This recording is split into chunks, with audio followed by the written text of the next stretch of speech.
Para se të fillojmë me videon, do ju ftoja të abonoheshit në kanalin ton Thënie për Jetën dhe të klikoni si përziles për të marrë njoftimet e videove tona më të reja. Faleminderit. Si të pastroni mëlçin e dhjamosur në kushte shtëpie me këtë listë të thjeshtë të ushqimeve.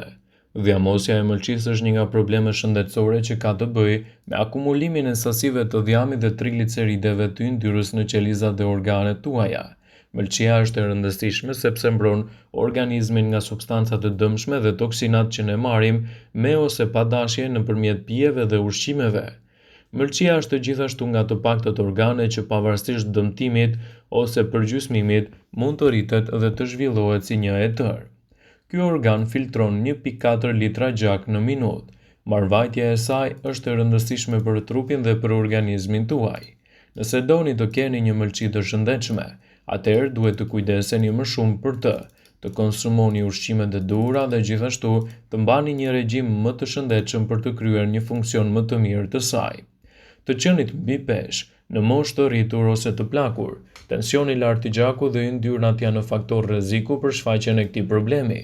Në këtë video do të mësoni sipas Brightside disa nga receta natyrale që shpëtojnë mëlçin nga ky problem. Xhenxhefili. Xhenxhefili përmirëson tretjen, sistemin respirator dhe atë të qarkullimit. Ai është gjithashtu i rekomandueshëm për djegjen e yndyrnave dhe detoksifikim. Udhëzohet të merrni një zhardhok mesatar të xhenxhefilit, ta qëroni dhe ta prini në copa, ta zjeni në 500 ml ujë dhe pasi të vlojë për 10 minuta, e lini të ftohet. Këtë lëng mund ta pini jesëll për 15 ditë me radhë. Argjinaria. Nëse dëshironi të përmirësoni shëndetin e mëlçisë, atëherë ekspertët udhëzojnë se duhet të përfshini argjinare në regjimin tuaj ushqimor. Ajo ngadalëson përthithjen e yndyrnave në organizëm. Përbërësit që u duan janë 4 argjinare të freskëta, 2 limon, 1 litër ujë. Përgatitja. Zjeni argjinaret në ujë dhe më pas shtoni limonin. E lini të zjejë për 20 minuta, më pas e kulloni lëngun dhe pini jesëll për 15 ditë. Xhemgomari. Xhemgomari ndihmon jo vetëm në pastrimin e mëlçisë, por edhe parandalon formimin e gurve në tëmbë. Udhëzohet të zjeni 3 deg të xhemgomarit në 3 gota me ujë. Pas 15 minutash, hiqeni tenxherën nga zjarri dhe e lini lëngun të ftohet. Lëngun duhet ta pini 3 herë në ditë përpara vakteve. Gjithashtu mund të përdorni edhe rrepkat për shëndetin e mëlçisë. Kjo perime e shëndetshme ndihmon në pastrimin e organizmit dhe mëlçisë. Ajo është e mirë në rigjenerimin dhe shërimin e saj. Merrni 2 rrepka të kuqe, 250 ml ujë dhe i përzieni në një mikser derisa të përfitoni një masë homogjene. Lëngun duhet ta pini 1 herë në 2 ditë. Gjatë kohës së përdorimit të recetave të mësipërme, duhet që të shmangni konsumin e ushqimeve të yndyrshme, bulmetit, pijet e gazuara, ëmbëlsirat dhe alkoolin, pasi mund të ndikojnë në përkeqësimin e shëndetit tuaj të saj. Me që po flasim për ushqimet, ka shumë prej tyre që luftojnë në dëmtimin dhe mund të ulin inflamacionin dhe lehtësojnë përdorimin e insulinës në trup, duke parandaluar kështu zhvillimin e sëmundjes së dhjamosjes së mëlçisë. Për të përmirësuar shëndetin tuaj, ju duhet të përfshini një dietë mesdhetare në ushqimet tuaja. Ky stil i të ngrënit përfshin disa ushqime që ndihmojnë për të ulur nivelin e yndyrës në mëlçit, yndyrnat e shëndetshme, antioksiduesit, karbohidratet komplekse. Ushqimet që duhet i përfshini patjetër në dietën tuaj janë: peshku, frutat, drithrat, frutat e thata, vaji i ullirit, perimet dhe yndyrat e shëndetshme. Qelizat përdorin glukozën për energji. Insulina ndihmon në transportimin e glukozës nga ushqimet e tretura në qeliza. Njerëzit që vuajnë nga sëmundja e dhjamosjes së mëlçisë kanë shpesh rezistencë ndaj insulinës. Trupi e prodhon insulinën, por nuk funksionon si duhet. Kështu grumbullohet glukoza në gjak dhe trupi e konverton sheqerin e tepërt në dhjam. Yndyrnat të caktuara në dietë mund të përmirësojnë ndjeshmërinë ndaj insulinës. Acidet yndyrore omega-3 që gjenden te peshku, vaji i ullirit, frutat e thata, sidomos arrat dhe farat e lirit e të tjera, janë në një zgjidhje shumë e mirë. Yndyrnat mono të pangopura që gjenden më shumë te burimet dimore si vaji i ullirit, frutat e thata dhe avokado, ndërkohë kufizoni yndyrnat të ngopura. Konsumoni më pak mish dhe produkte të tjera të bulmetit. Shmangni ushqimet e skuqura me vaj palme ose kokosi. Një tjetër arsye pse krijohet masa dhjamore është sepse mund të dëmtojnë qelizat e mëlçisë kur lëndët ushqyese nuk zbërthehen si duhet. Frutat, sidomos boronicat, perimet dhe disa ushqime të tjera kanë disa përbërës të njohur si antioksidues që mbrojnë qelizën nga dëmtimi. Disa studime kanë zbuluar se vitamina E ndihmon në sëmundjet e dhjamosjes së mëlçisë. Të tjera studime theksojnë se mund të përmirësojnë gjendjen kur merrni vitaminën E dhe C, si dhe ilaçet për uljen e kolesterolit. Farat e lulediellit dhe bajamet janë burime të mira të vitaminës E. Të tilla janë edhe vajrat me bazë bimore dhe yndyrnat mono të pangopura. Shkencëtarët po studiojnë përshëndetin e antioksiduesve dhe suplementeve të parë nëse doni të keni një shëndet të mirë të mëlçisë. Mëlçia duhet të pastrohet si duhet.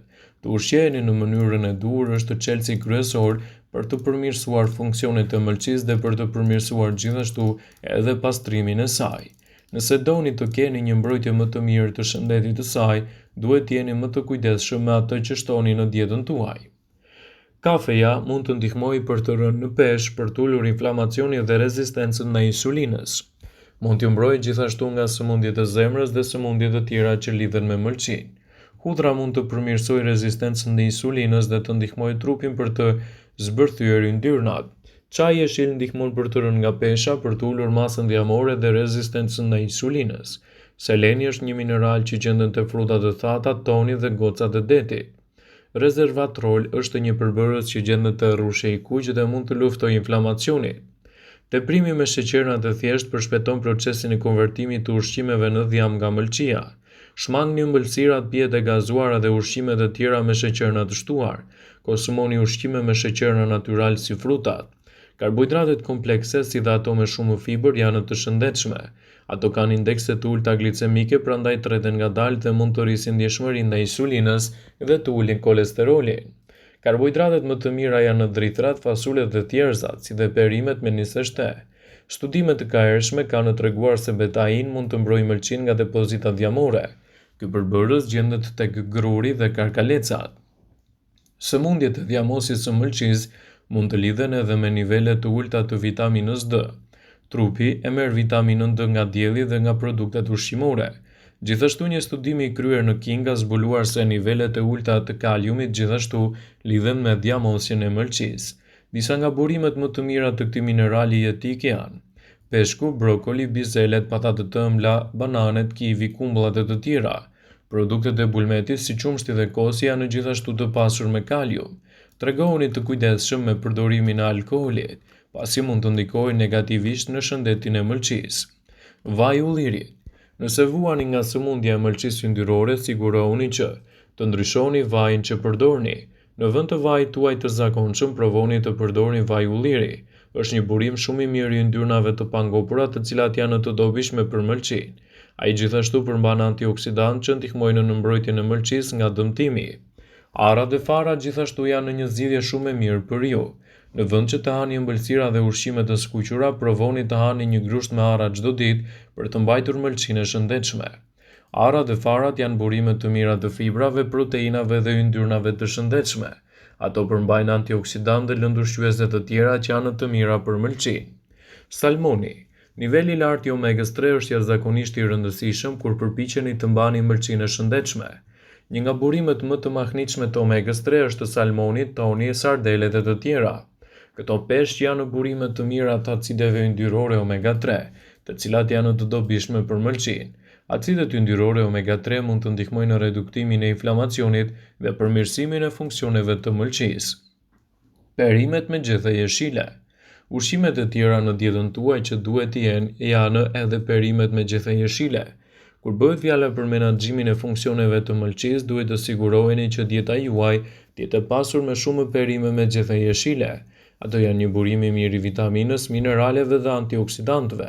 Janë gjithashtu të ulta në kalori dhe yndyrna. Manaferat, agrumet dhe fasulet gjithashtu janë një zgjidhje shumë e mirë për shëndetin tuaj të mëlçisë. Ndaj nuk duhet i neglizhoni nga dieta juaj. Vëmendje. Ju bëjmë me dije se informacionet në këtë video kanë për qëllim që të plotësojnë, të mos e zëvendësojnë këshillat e mjekut tuaj ose ofruesit të kujdesit tuaj shëndetësor, dhe nuk kanë për qëllim që të mbulojnë të gjitha përdorimet e mundshme, masat paraprake, ndërveprimet ose dhe efektet e tyre negative në shëndetin tuaj. Pasi ta dëgjonit këtë video, do ju ftoja t'i bënit like dhe ta shpërndanit atë në profilin tuaj në mënyrë që të informohen edhe miqtë e tu.